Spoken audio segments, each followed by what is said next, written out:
Sorry, I'm very ignorant here. I'm going to ask something which might be crazy, okay? But the concept of the defect gene and the growing of the polyps, I think, is very similar to other types of cancer as well, right? They also have this, let's say, the effect that you have cells growing out of control. Do you think that an additional supplementation of EPA also for other types of cancer could be of interest? Not necessarily to heal it, but maybe to support the treatment. Yeah, I think the FAP to some extent is a very good model for testing effect of the drug, because the disease is very, the process of growing is very fast, so you can see an effect in a very short period of time. In normal people, where we have what we call the sporadic adenoma, the steps that produce as you said, the adenoma is more or less the same, even if the sequence is not exactly the same. But the growing of the polyp, luckily, is less faster. So, in order to see an effect, you have to give a prolonged treatment, let's say a couple of years. But in principle, you may obtain the same result. So you may reduce the growing of the polyp, because the mechanism that make the polyp growing is the same. So it's the hyperactivity of arachidonic acid that generate PGE2, that PGE2 generate epithelial growth cells. So yes, the answer is yes. And once again, if you can rebalance the content of the cell with the EPA and try to equalize, even that is, I think, is almost impossible nowadays, but at least having 2:1 or 3:1, the ratio between omega-6 and omega-3 would be very for your, right. Would be very good for your health. Have you ever worked with DHA formulations in the area, or did you only work with EPA products? I published in the 1996 a trial on the New England Journal of Medicine in Crohn's disease by giving a mixture of EPA and DHA. The preparation was 70% pure in a free fatty acid, and we had both then. But then during the years following, I tried to identify what I believe was the most important active ingredient, and my choice. I don't know if you agree, because I know that you are a fan of DHA, but not particularly. But anyway, what I found is that if you give to human EPA, you can have, by elongation and the saturation of EPA, what we call the coursapentaenoic acid, that is the first metabolite, and then you can obtain DHA into the body. So the way from EPA to DHA is a way that you can follow, you can obtain. The reverse situation is very, very difficult. So if you give DHA, very difficultly you can obtain EPA, because the reverse mechanism doesn't work properly. We did a study where we quote the concentration in a red blood cell membrane phospholipid, that is a very good marker of patient compliance. After giving just free fatty acid as an EPA, and we recorded at the end of the trial a very high amount of EPA, of course, also DPA. At the very end, it takes longer, but also DHA. So at the end, this is a pragmatic solution. I can give you EPA because I'm sure you will have EPA, DPA, and DHA. So I can cover all the spectrum of the most important marine and omega-3 fatty acids. Okay. And according to your experience, what was the most appropriate dose of EPA for these indications? I want to tell you the result of the study we did a few years ago in mean mouse. The mean mouse APCG mutated gene is a model of familial adenoma polyposis. And we treat with a high dose of free fatty acid as an EPA, those mouse, and we had a control group of mouse where the diet was not enriched with EPA, but just a typical Western diet.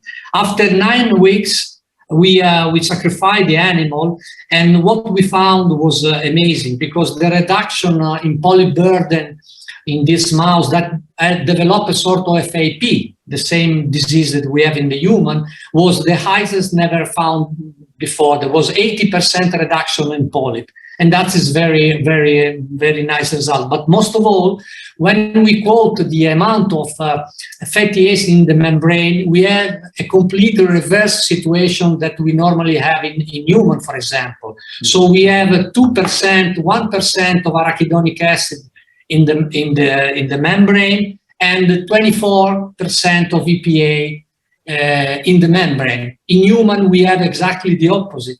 0.5, 1% of EPA, and 19, 18, 20% of arachidonic acid.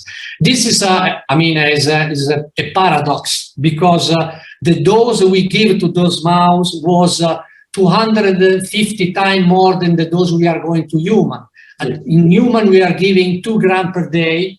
That mouse eaten half a kilo of the product we did. So it's something cannot reach, but it's a very interesting as a model, because in principle, the highest dose you give, the better result you may have. You have to take into account also the compliance. So the dose has been tested in many patients, now more than 1,000. And it is a good compromise between efficacy and tolerability. So to answer finally on your question, the dose is 2 grams per day. The capsule is gastroprotected, have a sustained release mechanism, so there is no upper side effect.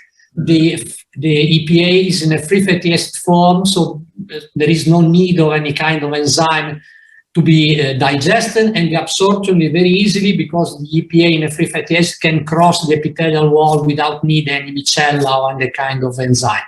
Right. So this is what I believe personally is the gold standard to long-term supplementation in patient or even in health with inflammatory chronic condition. Right, right. Now, I know that you have been also working, I think, with omega-3 and with the coronavirus, right? It was COVID-19. You were affected, I know, very much in Bologna, also your hospital. But I think apart from that, you were also, and you are maybe still involved in clinical trials in this area. Can you disclose some information on that? What happened over there, and what is your observation? Yeah, what we believe that what we know from this sad story is that patients who get COVID-19 develop a sort of hyperinflammatory situation that is called cytokine storm. So the body answer to the infection at the end lead to not to be of help, but is detrimental, because the hyperinflammatory situation may cause the death of the patient. So starting from this consideration, we believe that omega-3 could once again try to rebalance the immune response, as in other areas, I said before. So we are going at the moment carrying a trial in 300 patients in UK, in Spain, in other countries, where we try to see if by giving EPA to the patient as soon as they get diagnosed for COVID may change the course of the disease, of this disease, and particularly if it can decrease the severe outcome or the time of hospitalization and so on. So the principle is the same. Try to rebalance the immune response without going to the immunodeficient situation, because some of the drugs that are used at the moment, like tofacitinib, for example, are drugs that reduce the immune response, but also expose the patient to opportunistic infection. Whether EPA and omega-3 do not have this kind of side effect. So we just try to rebalance, to put in equilibrium the immune response. Right. But it would then be similar like with vitamin D3. It would be good that the people would take now more EPA, right, in form of supplement, just to bring up their concentration in their blood, in their cell membranes. Exactly. Because I think you just mentioned you are giving the patients the EPA once they are infected. Yeah. But in theory, it would be better that they would have already taken EPA before. Yeah, exactly. The problem is the authority didn't allow us to do at least at the moment. We because the emergency of COVID, the pandemic, come out, and then we are not ready, we are not prepared to do. But in the future, our purpose would be just as you said, to supplement EPA before to let's obtain a sort of shield, a protection shield for the patient. And as you mentioned, vitamin D is very important too, because maybe not all the people knows that vitamin D is not really a vitamin, but is a sort of anti-inflammatory agent, because the chemical structure is very close to the corticosteroid. So it's a natural anti-inflammatory agent. And we use in a big amount in inflammatory condition, because in this patient, Crohn, colitis, psoriasis, rheumatoid arthritis, all those patients, despite living in Sicily with a lot of sun exposition, do have a very low level in the blood. And increasing the level of vitamin D is an adjunctive treatment, can be very helpful. That is an interesting topic as well. I know that the authorities, I think the health authorities, they recommend, if I'm not mistaken, 800 international units per day. But I hear more and more professionals saying that's far too low, that we should take at least, 4,000, 5,000 international units a day. Does that make sense? Is that something which you would support? Yeah, I agree. Vitamin D, or let's say called vitamin D, is a lipophilic vitamin. So that means that can be accumulated in the body.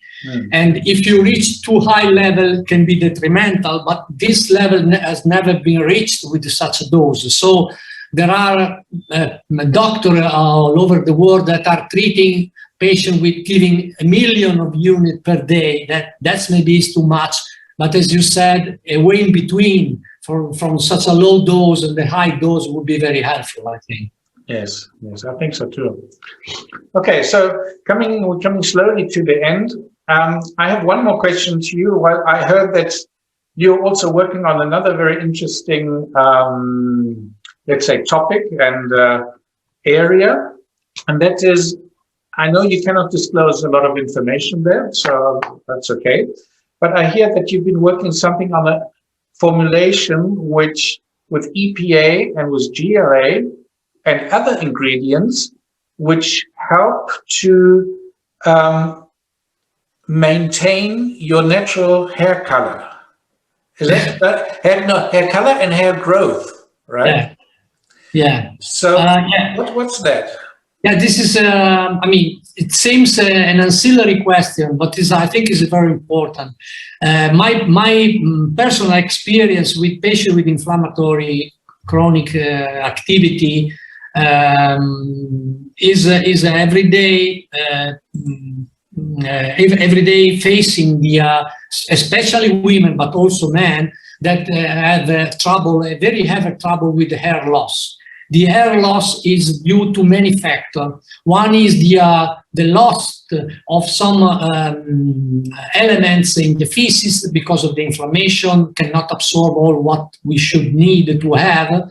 But also there is a trouble in terms of chronic inflammation, because the production of free radical may damage the hair and causing the loss. Plus, we have also trouble with drug. A lot of new biotechnology, biologic drug may cause the loss of the hair too. Steroids can cause loss of the hair. So there are many situations that are all coming to the same result. And starting from that, we put together a special formula, as you said, that we believe that could work in this respect, facing the inflammatory situation, trying to correct some deficiency that is very important in this patient.